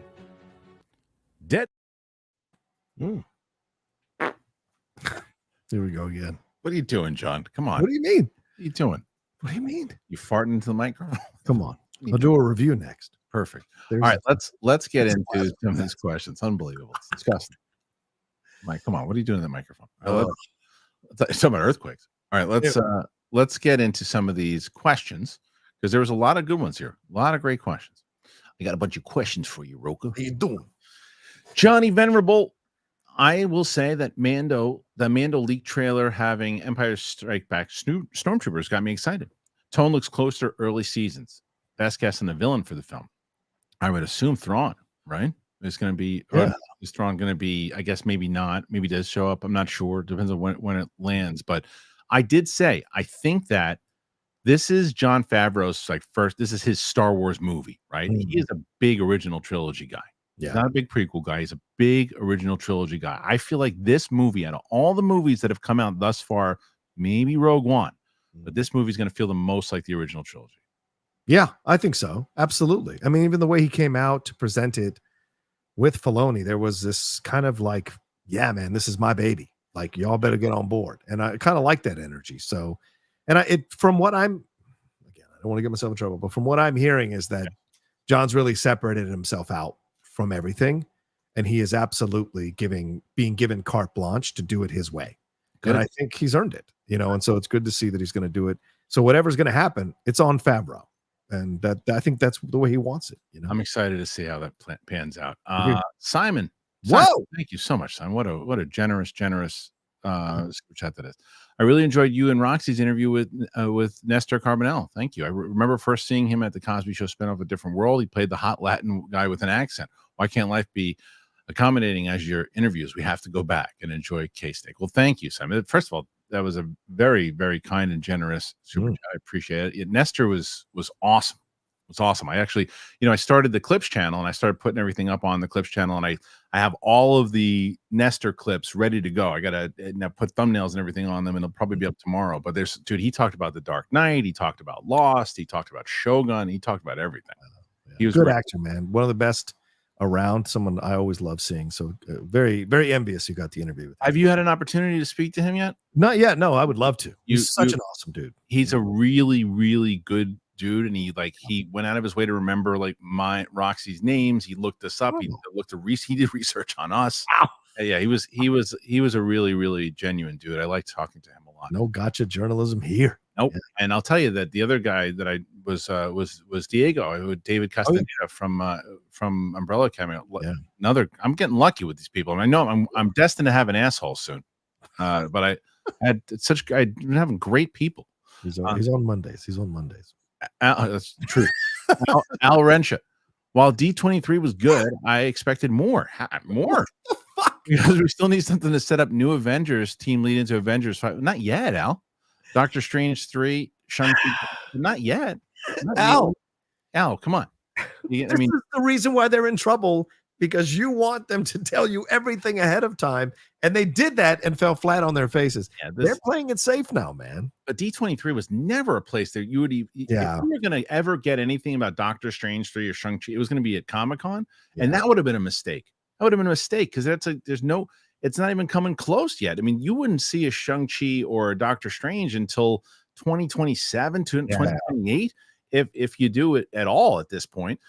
Because where does it fit in? So it would make no sense for them to do that, and and you risk the Blade scenario of, well, we announced it then, but then we never got it. You go into the Lucasfilm thing of like, oh, we lost the director, we lost this. So I love you, Al, but that one I'm on the other page for sure. And Al follows it up. Best thumbnail ever. Rocha, foolish not to believe the 1 billion. Yeah. Yeah, a lot of, but to be fair, All to of you Rocha, are so smart. All I know, all of you are so super smart. Yeah. but be fair to Rocha, there were a lot of people who told me I was nuts that I was going to make $1 billion because it was a rated R movie. You could never do it. I got a lot of people that said it to me. I'm telling you, man, there's a hunger for this movie, and it paid off. Yeah. Jamie Rell, Spider-Man 4, before or after Secret Wars in 2027? That's a great question because Spider-Man's such a big part of Secret Wars. How do you not do Spider-Man before? So, because it's going to be weird if he's part of the Secret Wars thing, and then you continue the story of him just being the neighborhood Spider-Man after he's just saved the world again, whatever, too. So I assume you have to do it before 2027, right? I guess, but it's 2024. We're about to end the year. So I don't know how you write it, shoot it, do post-production, and where you put it in the schedule right now. Like, honestly, this is such a tight schedule with Secret Wars and Doomsday that I don't know where you put it, to be honest with you. And so I think we are going to get an announcement for Spider-Man 4 soon. But man, they got to jump right on in on this, and start shooting because it's going to take a while to put this film together. Yeah, they could still. I mean, look, remember that some of the Star Wars movies made it around in like 2 years. I know. I mean, I'm just saying, you can turn it around in 2 or 3 years, but and that's also to say that they haven't been working at it at all, which I think that they have been. They've been working on it, but yeah, you're right. They'd have to start putting it into play pretty fast. Yeah. See, I want to address one person. All in the game. You've been going at it already through the whole thing. Like, what people like you present is a how can I say this? An edited version of reality. You live in an edited version that is not actual reality. What are you talking about now? He's like, Rocha's horrible box office predictions said Flash would gross $2 billion. Yes, $2 billion. So ridiculous. No, what I said was it had the potential to gross $2 billion if it was good. And it clearly wasn't good, which is why it did make $2 billion. Even with Deadpool and Wolverine, I said, I don't think it's going to cross $1 billion. I mean, if it's good, maybe, but I don't think it's going to do it, right? Maybe. And that's what I said. But I also predicted that Black Panther would blow up the box office, and it did. I also predicted that Aquaman make $1 billion, and it did. I got laughed out of Collider, but I predicted Aquaman make $1 billion. So. But the serious question, it would have to be this, though. Are you going to drink red wine with the steak? Bro, we didn't say what kind of steak dinner. So I'm looking at Sizzlers near your house. You're full of it. If you want to be a spread all around cheapo, I'll go to San Diego because they got good steakhouses there. I got two I can take you to right now. Yeah. London Calling, posting this on my behalf on my dad Carlton Rudder. Thank you. Hey, in Barcelona, and wanted to send you both love and support from sunny Spain. Well, thank you so much, Isabel. It was very kind. Thank you, Isabel. Thank you to your pops, obviously, who's incredible. That Carlton's always supporting. Yeah. Mira Domains, favorite side for a steak. I like cream spinach. I do also, but I'm in my old age. I like broccoli. I like potatoes. Yes, I'm a big potato guy. Yes, but I mean, I guess the side I'm telling you, I'm gonna have Rocha and I get a glass. We're gonna have a really nice glass of red wine, and we're gonna talk business. Oh, business. Okay, and I'm gonna gloat. I like it. This just would be nice. Nick Alexander is wearing a Deadpool suit to dinner. Oh my god, I wish I would have made that part of the bet. I saw a Deadpool Buzz Lightyear costume at Comic-Con, and I was like, "That is genius! Yeah. I would wear that in a heartbeat." Oh, that would have been great. We should have bet on what we could still make another bet of what we have to wear to figure out what the bet is. No, nobody bets me anymore now after they lose the first time because they know they can't win. Ewok, are you following the drama with It Ends With Us? Yes.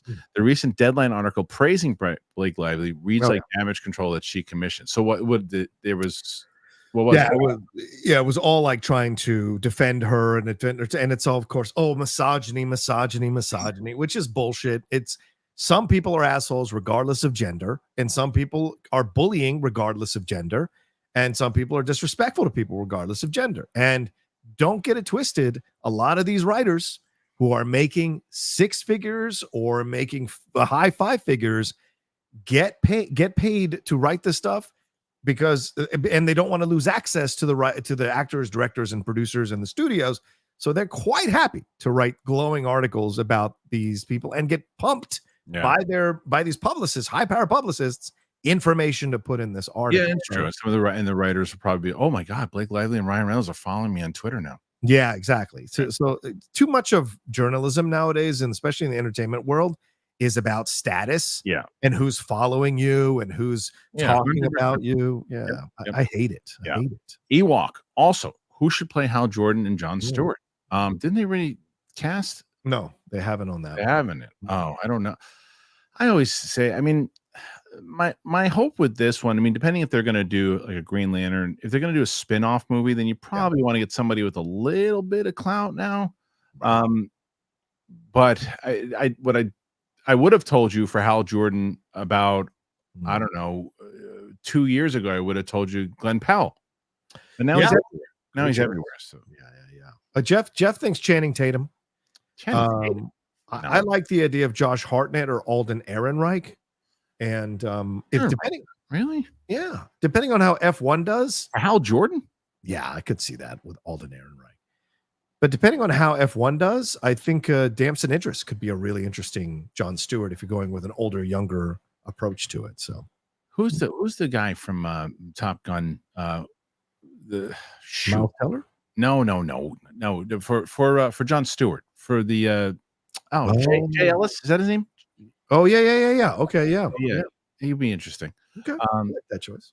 But I don't know. I push back. I don't think Aiden has the comedian. After Oppenheimer, you don't think he's got the strength to play a role? Oh, I think he's a good actor. Okay, he's a very good actor. I just the kind of wittiness and this kind of he didn't work for me as Solo. And Solo needed that same type of thing. Fair point. That he didn't have. Some people disagree. I mean, there's a whole movement that went nowhere with make Solo 2 happen. That people wanted that to be a thing because they loved him so much. But Roman Fedora. Hey Kristian, your thoughts on Star Wars using the music themes got me thinking. Do you think the new Harry Potter TV show should use the John Williams themes from the films? Thanks. That's a great question. That's a great question because the difference is this, that when you have like Star Wars is just, the way that was built through the films and then everything else too. And then there was the prequels came out. They still use music. They use a mixture of the music, that John Williams stuff. And it just synonymous. Right. And if James Bond did a TV show, yes, I would want the James Bond theme to be in there.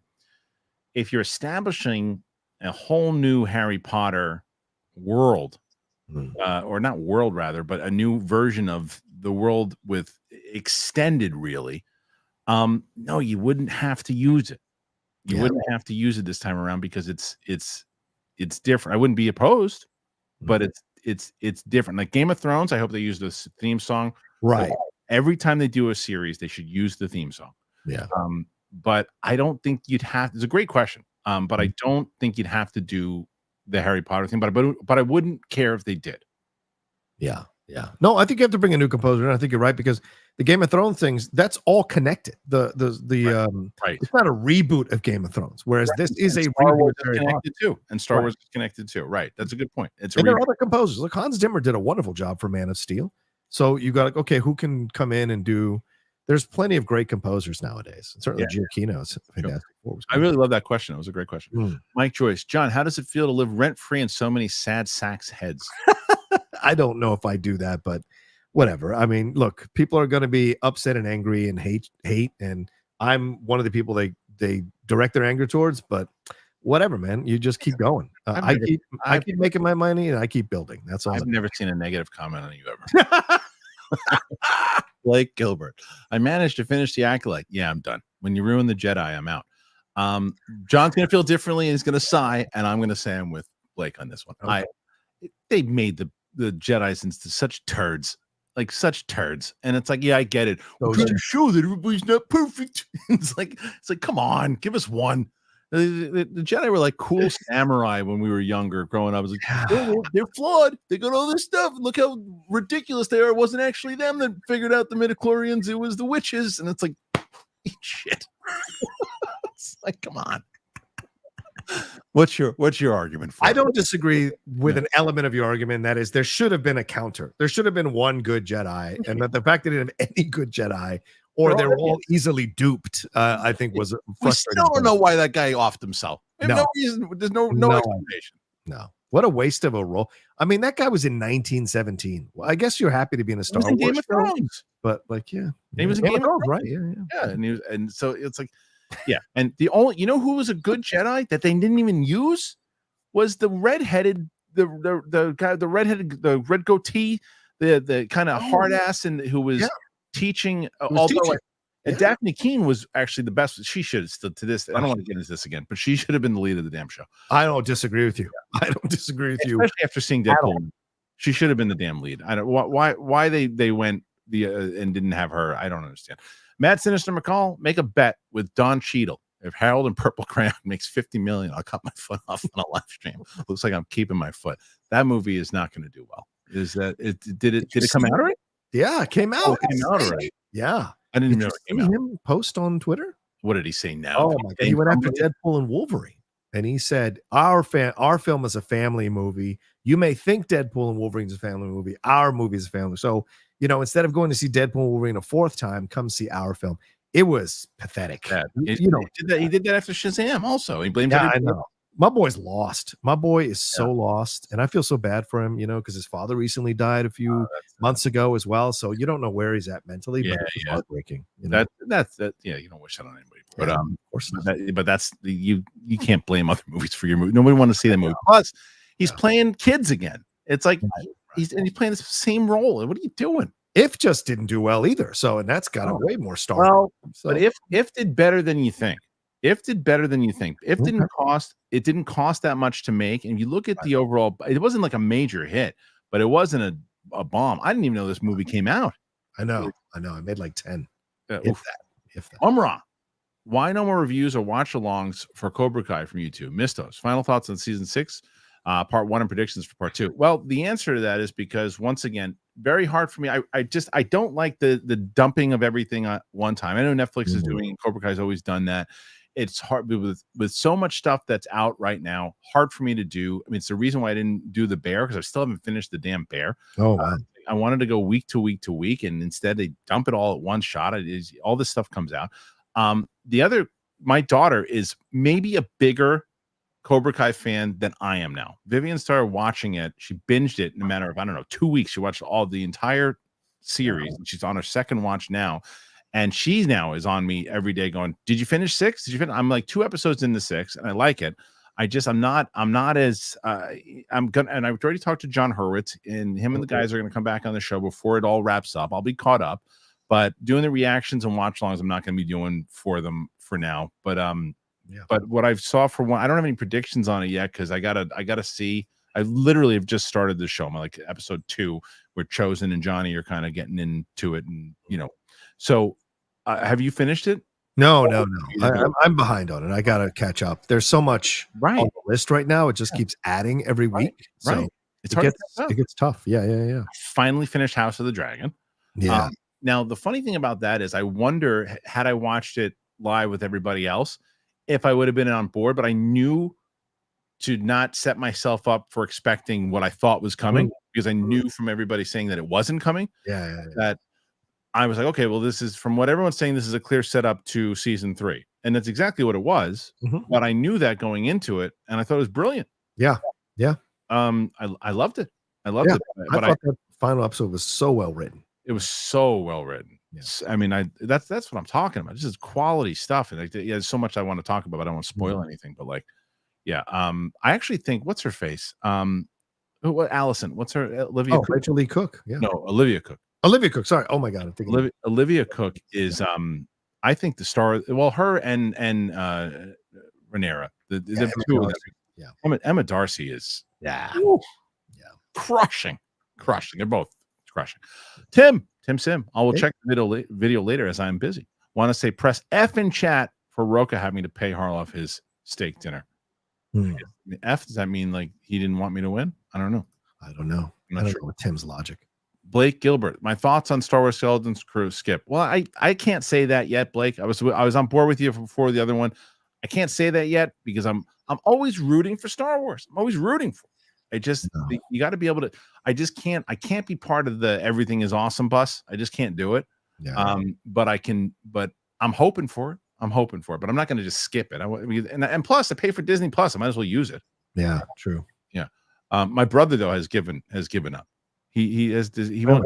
Oh yeah, he didn't. He said his point was he won't watch. He didn't want to watch Acolyte because he said, "What I don't want to do is I don't want to be one of those people that if I don't like it, I'm watching it, and yet I'm adding to the ratings, and they keep making stuff like this. I mean, if you stop watching it, they'll stop making stuff like this. Good luck. I said good luck. Wicked Art. What up, Wicked Art? The best. Good day, gentlemen.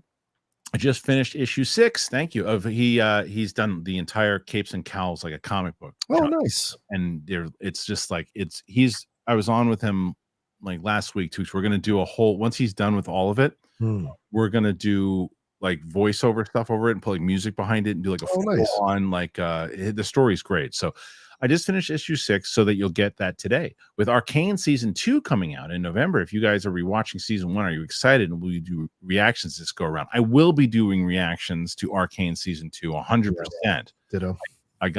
Did you finally watch Arcane? No, I'm going to be watching first. I'm going to watch them first, but I might do reaction videos to Arcane. You should. And I might edit myself. Like that's the thing. I want to learn how to edit my own reaction videos. So I may use Arcane as like my testing ground to see if I can figure out how to do it and get quicker about it. God bless you. That's a lot of work. I know, bro. I know. God bless you. Then we'll start doing shorts too. That's going to be a lot of work as well. And you're going to edit all those too? God bless you. Yeah. God bless you. Okay. Hank Pym, what's your worst movie of the year so far? My top 5 are Argyle. That's in there for me. Borderlands I didn't see. Tara didn't see. Night Swim is pretty bad. And Madame Web. I forgot that Madame Web even came out this year. It was Valentine's Day. It's so true. But I would put out of the one, I'm just going to put, I've only seen 3 of those. Okay. So I would say out of the 3 of those, what would I mean, wow. Those are bad movies. I would probably put Argyle and Madame Web in the top 2 for sure. Yeah, really bad. Night Swim was what it was. I mean, I didn't like it, but it was a haunted pool movie. It was exactly what they said it was going to be. So I would say that I'd probably put. Oh man, Argyle's really bad, and I love Matthew Vaughn. I'm going to tie. I'm going to tie Argyle and Madame Web and put Night Swim as the better movie. And I hate that is even a conversation with Matthew Vaughn. I hate it. It's like I'm sure there's something else terrible that I saw. I can't remember what it was. Yeah. Anyway, all right. So Hank Pym, either you check out Cuckoo. What a fantastic little horror thriller. I didn't. Hunter Schafer was amazing. Dan Stevens is having a strong year. I didn't. Did you? No, I've not seen it yet. I definitely have it on the list though. So yeah. Okay. And then Haskell 420. Crossing the Streams. This is like a 4th break inside a 4th break. That's like 16. The Old Man 2 trailer, which I retweeted live reaction. No, not doing a live reaction to it, but I'll definitely check it out and talk about it on the show potentially tomorrow. I got Matt Serra coming in the studio this week, so we'll probably do something together. Cool. Aisha Kenya, hey, howdy, Kristian and Rocha. Hello, Aisha. Aisha's the best. I recently read out of the 54 films that grossed over $1 billion. Disney's library has 31 of them. Yep. Whoa! Out of the D23 announcements, which films are guaranteed to hit 1 billion. Whoosh. The ones announced, I mean, you always got a shot with Toy Story, depending on how good it is. That would be my choice if it's good. Again, listen to me all in the game. If it's good, it'll make it. You got a shot. Incredibles did really, really well. The last one, I don't think so. Fantastic Four, I don't know. I don't know. Yeah. Out of those, yeah, I would say you probably have to put your bet on Toy Story 4. That's the one. 5. There's 5. Yeah. So and I don't even know if Toy Story 4 cracked $1 billion. Yeah, so, I would agree. Yeah, that's the one. But that's crazy that they make up that many. I mean, they own everything, so it makes sense. But but wow, that's crazy. Darth Archie coming in hot. Moving forward, any Marvel movie that doesn't have Dogpool in it is a wet fart. Fair enough, Darth Archie. I like that. Yeah. I like that. Rick Roberts, do you think Disney can mend its relationship with Johnny Depp? Would love to see more Jack Sparrow content. I think that they will. There's nothing to mend. Like they don't hate Johnny, and Johnny doesn't hate them. Well, they kicked him off that movie. Well, they removed him from but they still haven't shot a new Pirates of the Caribbean, and that's because I think they want this whole thing to die down, right. And then they want to bring him back. Absolutely. I agree with that, and it's whether or not he says F that, but he's probably going to want to get a couple paychecks in the bank account. So I think I don't think we're too far away from hearing a Johnny Depp announcement as Jack Sparrow back within at least the next two to 3 years. While you do it. Goose to Loose. Great. Hey. Kathleen Kennedy was a no-show at D23. Thoughts? No, I think there was a whole reason why they announced Dave Filoni as the person in general. I mean, he had that job already for 8 months before they brought him in. He's better on stage than she is. She plays like a corporate, an executive when she's reading the teleprompter. I've seen her do this at whether it's not Comic-Con, but D23, the celebration. She's reading the teleprompter. It never comes off as authentic. She's not good on stage. And they probably said, we got to have Dave and John do this from now on. So she was probably there. She probably just wasn't on stage, and it was a smart move. Yeah. I think we're going to see her less and less. I really do. I just think we'll see her less and less. I think that's Iger going, you need to stay out of the spotlight for a little while. She doesn't play as authentic. She plays like a politician. Yeah. Shay Markel, you want to say you and Rox did a great interview Friday. Thank you very much. Thursday, I think the Thursday show, right? Friday was the David one. Roxy and I did the Nestor one, but we had it was great to reteam with Roxy on that one. Mad Sinister McCall, movie death that grosses you out. Terrifier 2 for me. I'll tell you, there's a movie called Irreversible. It was you remember that movie with what's Monica Bellucci? Yes. Yes. And she it's either her or somebody else smashes a guy's head in with like a fire extinguisher. Yeah. Oh, it just stuck with me. That movie was brutal. Bro, that rape scene killed me. I almost walked out of the theater. I couldn't handle it. It's bad. It's so real. It's bad. Yeah, that's what I'm saying. I would say the Bone Tomahawk death will stay with me forever. When he split that dude in half. Don't tell me I haven't. Sarah has been on me, dude. Every time I talk to him, he tells me, "You watch Bone Tomahawk yet?" Every time he's good. I gotta see it. I gotta watch it. I'm telling you, dude. I have not gone a conversation with Matt Sarah without him telling me to watch that movie. But yeah, so I know that I will look to that death. Xavier Johnson, question: I love The Rock, but has he lost the luster outside of the WWE? He's still a great guy, but it feels like him and Kevin Hart are in the same boat. Way too much quantity, not enough quality work being put out. Now, John, you've completely turned on The Rock. What do you feel? I still love The Rock. But I'm not gonna lie to you. I've thought about changing my handle recently, and I've never thought about doing that. In my life. But yeah, it's not because I don't respect him. It's just that he's going into places that I don't understand, and the stuff he's putting out, like that Christmas movie, looks terrible. And then the Monster Jam, it's interesting. He's got a first look deal at Disney, so what is he gonna make? The Moana thing looked okay. So I don't know. We've got to see more from him to see what he's going to create. Smashing Machine could change it all, though. Yeah, maybe if he's good in it, and if the film is good, sure, for sure, he's got the potential. That's the one that I think where I agree that he's got to step it up a little bit more, and he can't just look like he's in the way that Kathleen Kennedy has really no personality as a presenter and is coming off like a politician. The Rock's coming off as a politician with a big personality. Yeah. Say, I'm just here to sell some stuff. It's like, yeah, sell me some good stuff. Sell me some good stuff. Bill Gaffney. It's all I can do. Paid tuition for the kid. Hey, that was Bill. That's all that we need you to do. Thank you so much. Darth Archie, I love the Nestor Carbonell interview. Thank you. What a classy dude. Always thought he would have killed his con in Star Trek Into Darkness. I get an opportunity to talk to certain people. And then, when you're done with having the conversation, you were like a fan of them before, but now I root for him forever. I want to see him in everything because he just is a quality human being. Agreed. Chris Costin. Thanks, Chris.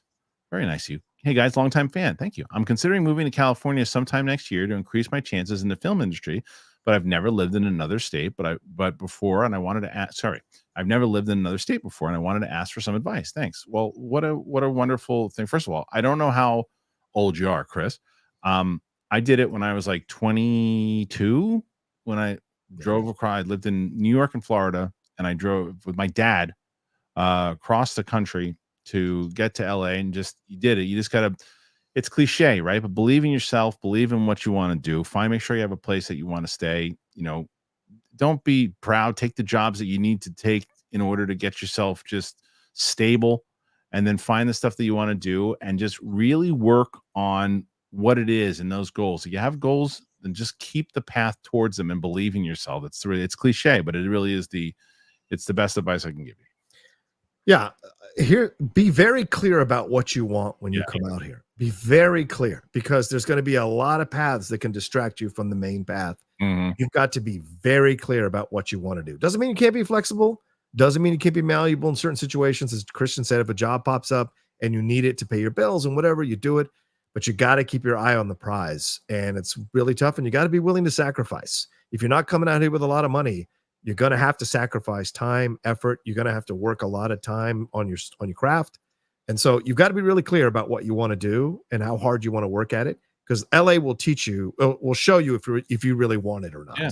You know, and you got to stick it. I mean, you got to stick it out. Look, I was there 24 years, whatever it was, and there's a lot of, and as John says, you can and make sure, like, and sometimes don't be afraid that if you're on one path, and then something says, well, go try that one. Yeah, exactly. Don't be afraid to pivot. I mean, that's one thing. People get afraid to pivot all the time. I've never been happier doing this. I've never been happier doing this, you know, because acting was rough, tough. It wasn't always easy. I booked stuff, I made money, but it's a rough gig. It's a rough gig. Matt Sinister, I'm call some of your favorite rappers. Who's a rap goat? I always go with Tribe Called Quest. I mean, it's always the ones that Big Daddy Kane is, and I always bring in. If you remember Fushnikins back in the day, but that's not. I mean, wouldn't put them up as the best, but I'd put them up there. But the Tribe is always for me. Tribe is classic. Yeah. You know, shout out to R.I.P. Fife. Yeah, I mean, there's so many. What are you going to say? Tupac. You can say Kendrick Lamar. A lot of people like him now. Currently, you could go and do Jay-Z. Of course, Jay-Z was the king for a while. Nas has been a king for a while. So there's a lot of great rappers, and even nowadays, you find new ones popping up that have some interesting new takes on that type of music. So yeah, I mean, there's so many, dude. There's so many. Fair. Shay Markel, Skeleton Crew looks like a pretty good time to me. Yeah, it looks fun. It just, you know, and when I say that about the fact that it doesn't look like a Star Wars thing, that's not a negative of it. I mean, I'm sure at Lucasfilm it will be, but it's not. It's as John said, is it good? Let's just see if it's good. Yeah. Chris, again, thanks, Chris. What do you think of James Gunn's DCU? What do you think James Gunn's DC would building up to at the end of their slate that hasn't been announced? The Justice League film or something else? Well, first of all, I'll tell you a story that we're going to cover that I didn't get to today that I think was telling. James Gunn tweeted out that he's not doing reshoots. He's probably won't have any reshoots on Superman. Came out today. What? So no reshoots on Superman. That is confidence. That is bold confidence. That's him saying, because look, if you're the guy, because this is the difference. It's not as bold as you think it is. Okay. Because he's the guy, right? Yeah. Normally, you're a director who says, okay, I have all this stuff. I have this. I have a few things. We got to schedule some reshoots later on. Iger's going to want me to do this, and so-and-so is going to want me to do this, and I got to do this, but we'll record everything. Okay, now we got to get, okay, you guys saw the footage. You like that footage? We're good here? We're good? Oh, no, you want us to go back? We have to do the reshoots now? Okay. He's the guy. Yeah. He goes, we're not doing reshoots. We got everything that I needed. And like, you're on the last day, like, oh, you know what I need to get? I need to get this. I need to shoot this. And then he shoots this and he can get it all. He doesn't have to do reshoots. He's a guy. So it's a benefit that he has that most people don't have. Mm-hmm. So it's not as it's a bold move in political form, because it's a smart political form to say, we don't need reshoots. Yeah. We don't need them. Look what we did. And it's like, yeah, of course, because you did all your reshoots already. Yeah. Because you knew what you had to do. Yeah, exactly. Yeah, you're the guy. You factor into the schedule. Yeah. It's brilliant. It's really smart. And the answer to the question, I don't know where he's going to go with it yet, because we don't know who Batman is. We don't know any of these other things. But John, any of that stuff to where you think it's going to go? And yeah, no, I don't think Justice League is in the mix right now. Maybe down the road. I think maybe at the 10-year mark, because they don't want to repeat the same mistakes that they did the first time, which is rushing to get to the Justice League. It's going to be a much more slow rollout.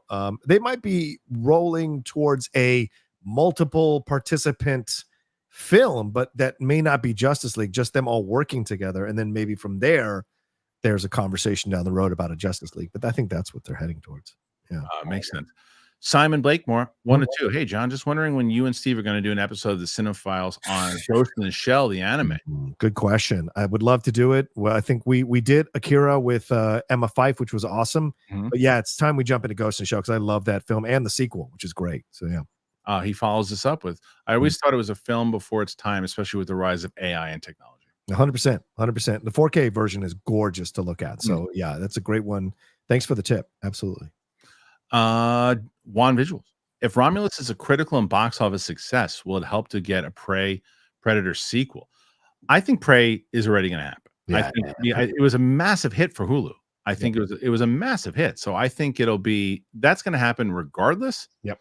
Now, whether or not they do an Alien and Predator movie again because of it, I don't know. But apparently, this movie is really good, though. This Romulus. Yeah, a lot of positive reactions from people, including guest today earlier, Greg, who posted his reaction. Isn't it Fede Alvarez? Is Yeah, Fede Fede Alvarez the director? Yeah. I love his style. So I'm getting more and more excited for this one. I mean, you and I will be seeing this pretty soon here. So a few hours. Yeah. Derek Johnson. It's widely known that a bet involving steak is always at Ruth Chris or the next best steakhouse. I don't make the rules. Just what's in the bro code, John. I think he's right. Yeah, I'll tell you the best place I ever had. I'll tell you my favorite steak. I've been in a lot of great steakhouses. I'm going to give a good plug here. Is a place called Bones in Atlanta. I've been twice. My buddy John, who's a dentist, took me when I went. I went to the Ant-Man set visit back in like 2014 or whatever it was, and I was staying at this hotel, and I was, hey, you want to have something? He was like, nah, I'm going to take you to this steakhouse, and he did, and he took me. And then when we went to Atlanta, I don't know where you were. I don't think you were. I don't know where you were, but you were out that night. But we went. Oh no, yeah, probably was doing something else that night. We went to that. We went again to the steakhouse, and Chris Bosch was there. Of all. Oh, nice. Right. Dude, Bones in Atlanta. If you guys have never gone, go to Bones. It's fantastic. Nice. Chris Costin again. Thank you, Chris. Chris, you're crushing here, buddy. I honestly think save your money to go to LA. I honestly think John Krasinski would make a great Hal Jordan. I doubt they'd consider him, but I could see it since he's witty and the right age they're looking for. Also, he can bulk up for it too. He has the personality, but I think he's too well known in my opinion. If I'm doing the casting, but he fits everything that you're looking for there. But do you agree with that, Sean? Yeah, I think it's too well known. It doesn't quite work, but maybe a few years ago, but not now. Yeah. Derek Johnson says that Zach has been eating those purple crayons on that RFK boat he promoted a while back. Enjoy the show as always, gentlemen. Have a good day. Yeah, I mean, again, he's all over the place. Yeah. Zach, he's all over the place with everything that he's talking about, and I think that sometimes he gets to a place where it's like if things aren't going his way, he tries to blame other people or do other things. It never works. That never works. I didn't like what he did to Coy, to be honest. I talked about it. He was on. I think they were on some con recently within the last year, and Zach Levi has famously and very well run his own con, the Nerd HQ. Nerd HQ. Yeah, he was wonderful at it, and he did it so good, and he hosted things all the time. And Coy was scheduled to host a bunch of stuff, and one of the things I think was Shazam. I'm not sure, but he was just like, "Don't worry about this, Coy. I got it." And he just kind of basically shunned him to the side. But that's not your job. You're an actor. You're the actor now. You're not hosting today. This is what the guy got paid for. Let him do it. And I didn't. It rubbed me the wrong way. I guess if the check clears, I don't care. But I hear you. But I know the wrong way. Building, and he wants to get to someplace. But if it was you, if it was anybody, I would feel that way. No, I know that. I know you're right. Because I had when we hosted. Remember, you and Ellis got us Matt Nost and I to host at Comic-Con years ago for Nerd HQ, and he was so cool. He was so cool. He was so cool. He was cool. Yeah, no, he was. So it's sad to see that he and I will tell you that I think that when the success started coming with Shazam, things changed. I don't know. But he was always very kind to me when we were doing he let us go to those. We went to those parties all the time and everything. And they used to come on the Schmo show. So I don't know. People change. Mike Joyce, watching some early Saturday Night Live. Any recommendations for early season episodes to watch? Love the one where Paul Simon hosted. I would watch the George Carlin one, the first one. Now that the movie went on. Now, what'd you think of that trailer? Because we talked about the pictures. I loved it. Right? I couldn't believe it. See, the trailer was. Now you know what they're doing. Yeah. I thought it was going to be a kind of a, like a nostalgic. Everyone was cool. Nah, it's fucking get going for it. That. Yeah. The guy playing Chevy Chase looks fantastic. That's the guy who played the Riddler in Gotham. Oh, is he in the series Gotham? He's really like, what I trip over? It was my penis. Yeah, such a great Chevy Chase line. Immediately, it was so good. That trailer looks fantastic. And the guy playing Lorne Michaels. Look, here's the thing. Yeah, is that when you get into a place where you can run into that looks like an impression, right? There's some stuff that happened in Many Saints of Newark that look like impressions. They look like they were the characters at all. I agree. This doesn't look like Impressions. This, I mean, like Lorne Michaels looks like a young Lorne Michaels. Really, Yeah, it's the kid from Fablemans. And Oh, then yeah. yes, Okay. it's the kid. And then the other kid, the guy who's fighting with him on the staircase, is the kid from Licorice Pizza. I couldn't believe it. It looks great. It looks great. It's one of my most anticipated movies now. I agree. Mad Sinister McCall. I don't understand these bums who date Roxy. She's perfect. She loves movies. She's smart. She's beautiful and a Pats fan.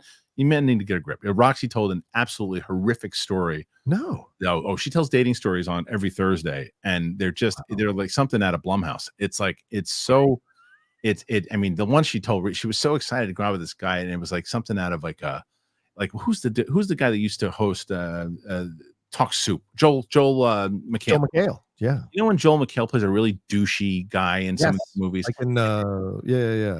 Anytime he's played a really and he's in the Bear, but anytime he plays a really douchey character, that's who she went out with recently. Was that kind of character. Roxy, you got high tastes. You know, good looking dudes want to date you. Not a lot of well-adjusted, good-looking dudes. So, unfortunately, that's the sad truth of the situation. Oh man, I got stories that'll turn your head from a male's point of view for sure. Chris Cossin. Have you guys ever seen Young Women in the? Have you seen Young Women in the Sea?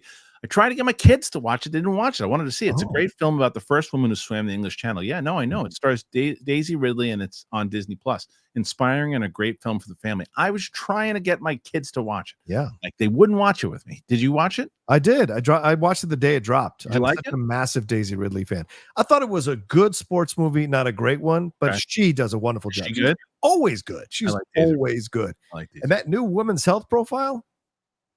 It's a nice little shot there. I'm just going to say that. It's a nice little shot from behind. Hello. Good Lord. Good. Give me that Ray movie now. Let's go. All right, let's see. Well, we got a few more here and another one. Derek Johnson. Thank you. Daisy's a hottie. I have no faith in the DCU. I wish them well, but I'm 41. I'll be in my 50s by the time they get running on all cylinders. They still have to compete with X-Men, Fantastic Four, Spider-Man on the other side. It's a large hill to climb. Well, Derek, I don't necessarily know if they have to compete because I think that as long as, and this kind of an overall theme of this stream, if it's good, it's good. As long as you're making money, then and you're not going head to head against something, right? Then, I mean, I know that they are kind of going against Fantastic Four with Superman, so they are going to be competing there, but they just need to establish themselves overall before they start. That's where they got themselves into trouble last time, is when they started trying to compete with Marvel. Yeah. Don't compete. Just make your own stuff. Walk your own path. Exactly. Yeah. That's it. And thank you for that, Derek. It's very kind. 8011, been a fan for a long time. Wanted to show my support. Thank you. Schmoes created my love for movies. Wow, that's very kind. Thank you for all your hard work over the years. That's very nice of you. Thank you very much. I really appreciate that. That was very kind. Pete Parker, 2288. I really like Tron Legacy and excited for the new one. Too bad they couldn't get Kaczynski back to direct. He's busy with the 300 million F1 movie. Is it 300 million? Is that how much that movie? Yeah. It's going to be expensive. Why? Well, F1 is funding some of that too, because their stuff is being highlighted. So I think it's going to be shared between them and Apple. How are you going to make the money back? I don't know, especially with an Apple movie. Apple puts this money. I don't think they expect to make money anymore. No, I really don't think they do.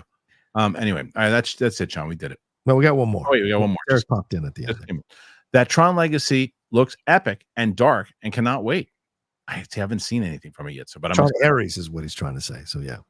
Oh, okay. Oh, Legacy was the second one. Got it. Zac Efron not getting a nod for any words for that should be investigated. I agree. You're not going to find any arguments on this panel from Nope. He was great in that. So good. All right, John, we did it. Yeah. Thank you for joining me here today, everybody. And thanks for John. John, where can they find you if they want to come yell at you? Hey, if you want to come yell at me on my controversial takes, head on over to youtube.com/John Rocha Says, the Outlaw Nation there. Look, don't just come for me. Come for the amazing co-hosts on my shows. Jeff Snyder over at their Hot Mic, Michael Vogel and Shannon McClung at the Geek Buddies, Laura Kelly and Kevin Smets at the Jedi Way, Winston A. Marshall at Spill the Tequila. I'm making great content, people. Ignore me. Head on over there and watch it for them, for God's sakes. youtube.com/John Rocha Says. Thanks, Kristian. Great to see everybody. Peace. Before you go, John, and then Haskell 420. Check out the trailer for The Thicket. The Western trailer starring Dinklage, Juliette Lewis, Andrew Schultz. It looks great. Thank you. Nice. All right, John, hang on for a bit. I'll see you in a sec. All right, guys. Thank you, everybody. And as always, we're on Apple Podcasts. We're on Spotify. We're on Spotify video. You can leave comments over there now, too. We'll be back here tomorrow. And we have some good interviews coming up. please check out my Clips channel if you haven't done that already. My Clips channel has all my interview clips and other things too. If you can't watch the full interviews, I have tons of them over there, the little clips, and I'm putting old ones up there. So building it out. Come help me. And we're trying to get to just 2,000 subscribers over there right now. We're about 1,300 right now, trying to get to 2,000. So thanks for joining us. Appreciate it. Thanks to John Rocha. Thanks to you guys. You guys are the best. We'll see you guys very soon. And my out of the theater reaction for Alien Romulus will be up tonight. All right. Peace out, everybody. Bye.